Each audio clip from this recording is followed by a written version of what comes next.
Problematika bahasa Indonesia dalam tataran semantik. Assalamualaikum teman-teman.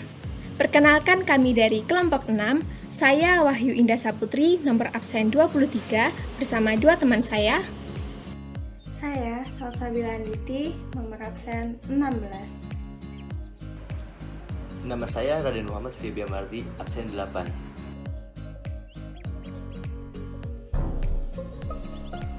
Kami akan membahas mengenai pengertian semantik, semantik dalam kehidupan sehari-hari, problematika semantik, serta tanggapan dari kelompok kami. Pengertian semantik. Semantik merupakan salah satu cabang ilmu linguistik.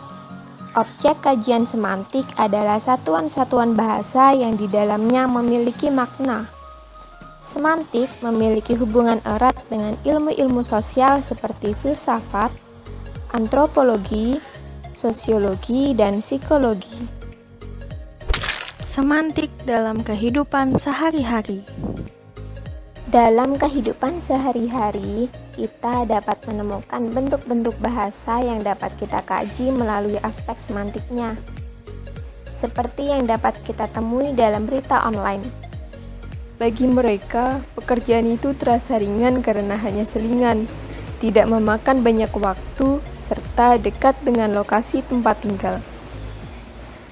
Kata memakan tentu dapat kita kaji maknanya dalam lingkup semantik, seperti yang telah dijelaskan oleh kelompok 6 mengenai materi kategori makna. Untuk itu, teman-teman boleh loh untuk mengecek kembali video dari kelompok 6 tersebut. Baik, mari kita berlanjut ke pembahasan berikutnya. Problematika semantik.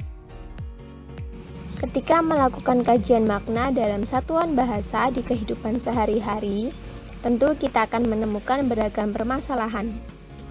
Oleh sebab itu, ilmu semantik dapat dimanfaatkan untuk mengkaji permasalahan dalam makna suatu satuan bahasa tersebut. Kami mengambil contoh kajian semantik berdasarkan pada jurnal ilmiah yang ditulis oleh Akmaluddin berjudul Problematika Bahasa Indonesia Kekinian, sebuah analisis kesalahan berbahasa Indonesia ragam tulisan.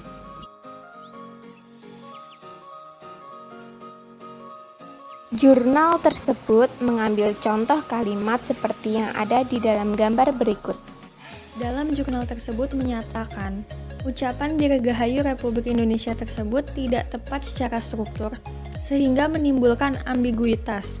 Kegandaan makna pada kalimat di atas yaitu, keterangan jumlah pada kalimat tersebut bisa jadi menerangkan peristiwa Dirgahayu itu sendiri, dan bisa jadi menerangkan jumlah negara Republik Indonesia.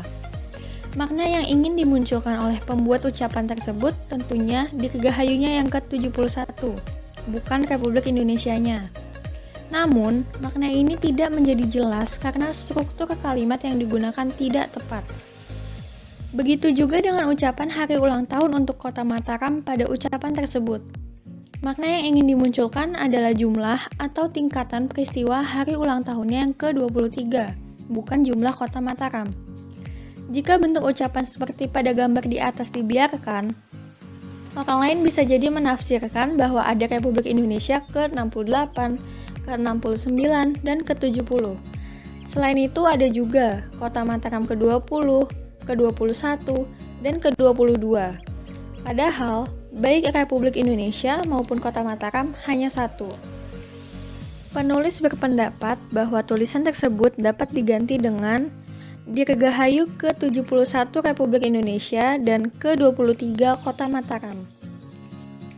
Ambiguitas kalimat akibat ketidaktepatan penempatan unsur kalimat seperti gambar di atas juga disebutkan Arifin dan Hadi, tahun 2009, halaman 208.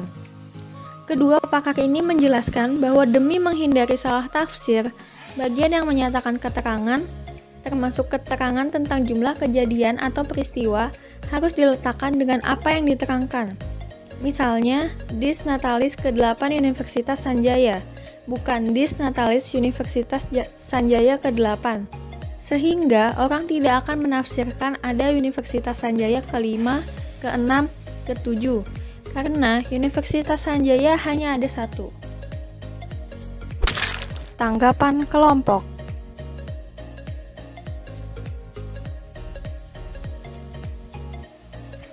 Tanggapan dari kelompok kami yaitu kami setuju dengan pernyataan yang terdapat dalam jurnal tersebut.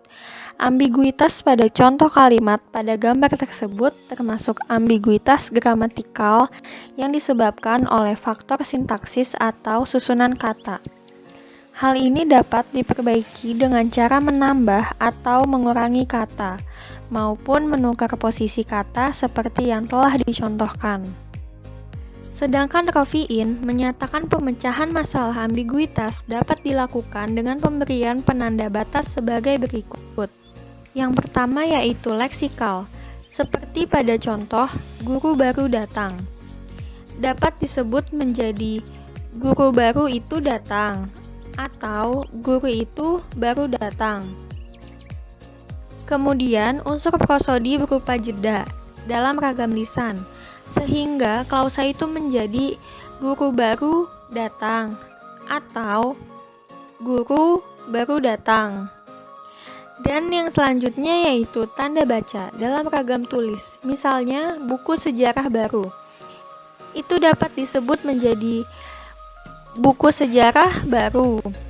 Ini dimaksudkan yang baru adalah buku sejarah atau buku sejarah baru. Ini dimaksudkan buku tentang sejarah baru. Sekian presentasi dari kelompok kami. Terima kasih. Semoga ilmunya bermanfaat ya.